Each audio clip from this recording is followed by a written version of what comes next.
ሰላም ጤና ይስጥልን የዳኒ ስፖርት ቤተሰቦች ዛሬ እንደተለመደው በታላላቅ የአውሮፓ ሊጎች በዝውውር ገበያው ያሉ ትኩስ መረጃዎችን ይዘንላችሁ ቀርበናል። ዛሬ በሰፊው ዘገባችን ስለ ሜሰን ግሪንውድ ለማስፈረም የታላላቆቹ ፉክክር ለማንቸስተር ዩናይትድ የሚተርፈው ገቢ የአርሰናል እና ፉልሃም የነገው ፍልሚያ ዙሪያ ያሉ ወሳኝ መረጃዎች የማንቸስተር ዩናይትድ እና በሊቨርፑል ታሪካዊ ፍልሚያ ጉዳት ዜናዎችና የብሩኖ ፈርናንዴዝ አዲስ ሪካርድ እንዲሁም ሌሎችም ትኩስ መረጃዎችን እና ሌሎች እስከ ፕሮግራሞች ይዘንላችሁ ቀርበናል።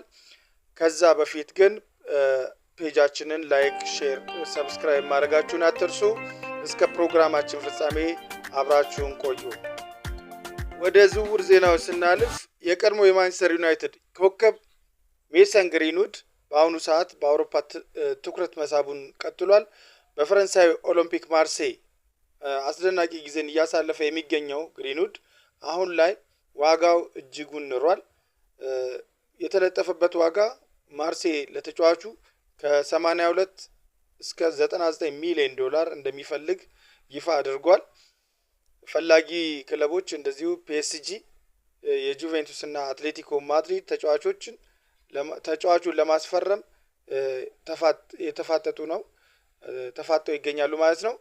ማንቸስተር ዩናይትድ እዚህ ጋር ነው ትልቁ ዜና ማለት ነው ያለው። ማንቸስተር ዩናይትድ ተጫዋቹን ሲሸጥ 50% ሽያጭ ድርሻ ወይንም ሴል ኦን ክሎዝ ውል ላይ አስገብቷልና በዚህ ምክንያት ይህን ማለትም ማርሴይ ተጫዋቹን በ99 ሚሊዮን ዶላር ከሸጠው ዩናይትድ ያለምንም ልፋት ወደ 50 ሚሊዮን ዶላር የሚጠጋ ገንዘብ ወደ ካዝናው ያስገባል ማለት ነው።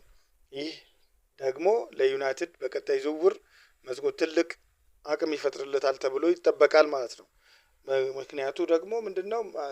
ሜሰን ግሪንውድን በዛን ወቅት ያለ ፍላጎቱ ነው ማንቸስተር ዩናይትድ የሸኘው የነበረው። እንግሊዝ ውስጥ በነበረበት የተጽዕኖ ምክንያት በእንግሊዝ ውስጥ መጫወት ስላልቻለ በሸጠበት ወቅት በ30 ሚሊዮን ነበርና የሸጠው። የዛኔ ሲሸጥ ወደ ሌላ ክለብ ከተሸጠ ከሚሸጥበት ዋጋ ግማሹን ለዩናይትድ ለመስጠት ነው ውላቸው ማለት ነው። በዚህ ምክንያት አሁን ባለው ዋጋ እንግዲህ ተጠቃሚ ይሆናል ማለት ነው።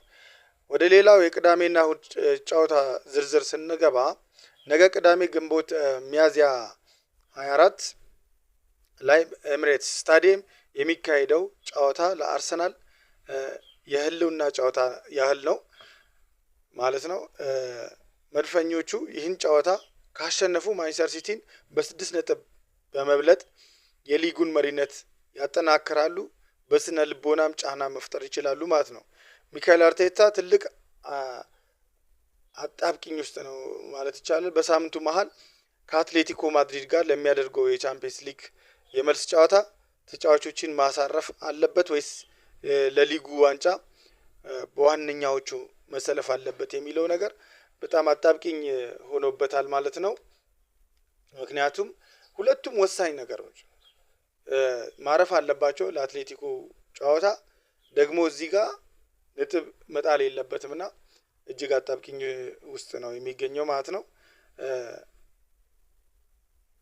የተጠበቀው አሰላለፍ እንግዲህ ለነገው ጨዋታ ማለት ነው ራያ፣ ሞስኬራ፣ ሳሌባ፣ ጋብሪኤል፣ ካላፊዮሪ፣ ራይስ፣ ዙቤሜንዲ፣ ሳካ፣ ኦዴጋርድ፣ ኤዜ እና ጆኬሬስ ይጀምራሉ ተብሎ ይጠበቃል ማለት ነው። የነገውን ጨዋታ በዋናው ቡድኑ ከገባ ማለት ነው።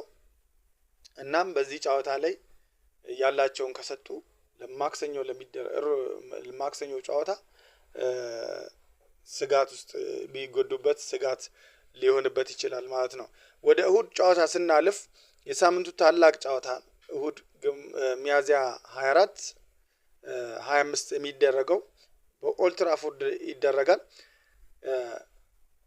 ካፒቴኑ ብሩኖ ፈርናንዴዝ በአንድ የውድድር ዘመን 20 የጎል አመቻችነት ወይም አሲስት በማድረግ የቲየሪ ኦነሪን ኬቨን ደብሩኔን ሪከርድ ለመጋራት ወይም ለመስበር እንደ አንድ ጨዋታ ብቻ ነው የሚቀረው። እንደዚሁ ደግሞ ጨዋታውም ከባድ ነው። ከባድ ላንክሻየር ደርቢ ጨዋታ ነውና ከባድ ትልቅ የሳምንቱ ጨዋታ ተብሎ የሚጠበቅ ነው ማለት ነው። በሌላ በኩል አዲስ ኮንትራት ከፈረመ በኋላ ኮቢ ማይኖ ለመጀመሪያ ጊዜ ነው ጨዋታውን ከካስሜሮ ጋር በመጣመር ያደርጋል ከሊቨርፑል ጋር ማለት ነው። ወጣቱ ኮቢ ከክለቡ ጋር ዋንጫን የማንሳት ፍላጎት በይፋ እንዳለው ተናግሯል ማለት ነው። ይሳካለት ብለን እና ማለፍን ወደናል ማለት ነው። በሶስተኛ ደረጃ የምናየው የጉዳት ዜናዎችን ነው።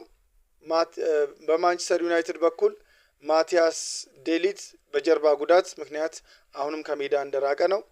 ሌሳንድሮ ማርቲኔዝ ከሊድስ ጋር በነበረው ጨዋታ በቀይ ካርድ በመውጣቱ ምክንያት 3 ጨዋታ እንደገዳ በዛ ጨዋታ ላይ በዚህኛው ጨዋታ ነው የሚያበቃው። ሌኒሮ ከረጅም ጉዳት በኋላ ተመልሷል። በዚህ ጨዋታ ከሃሪ ማጉዌር ጋር በመጣመር የመከላከል መስመሩን ይመራል ተብሎ ይጠበቃል። በአርሰናል በኩል ካይ ሃቨርትስ በጡንቻ ጉዳት ምክንያት የመሰለፉ ነገር 50-50 ነው ተብሏል። ጁኒየር ቲምበር ለ9 ጨዋታዎች በቁርጭምጭሚት ጉዳት ከራቀ በኋላ ገና ወደ ሙሉ ልምምድ አልተመለሰም። ሚኬል ሞሪኖ እንደዚሁ አሁንም በጉዳት ላይ የሚገኝ ተጫዋች ነው ማለት ነው። በአጠቃላይ ይህ የሳምንቱ የአውሮፓ እግር ኳስ እጅግ አስደሳችና ወሳኝ ጨዋታዎች የሚደረጉበት ይሆናል። በዩናይትድ በሊቨርፑል እና ላይ ድል ይቀናጃል ወይ ብላችሁ ታስባላችሁ? አርሰናል መሪነቱን ያስጠብቃል? የእናንተን ግምት በኮሜንት መስጫው ላይ አስቀምጡልን። ለዛሬ ያዘጋጀውላችሁ የዳኒ ስፖርት መረጃዎች እነዚህ ይመስሉ ነበር። ፕሮግራሙን ከወደዳችሁት ላይክ ማድረጋችሁን እንዲሁም አዳዲስ መረጃዎች እንዲደርሳችሁ ሰብስክራይብ ማድረጋችሁን አትርሱ። በቀጣይ ፕሮግራም እስክንገናኝ ቸር ሰንብቱ። ዳኒ ስፖርት ቻው።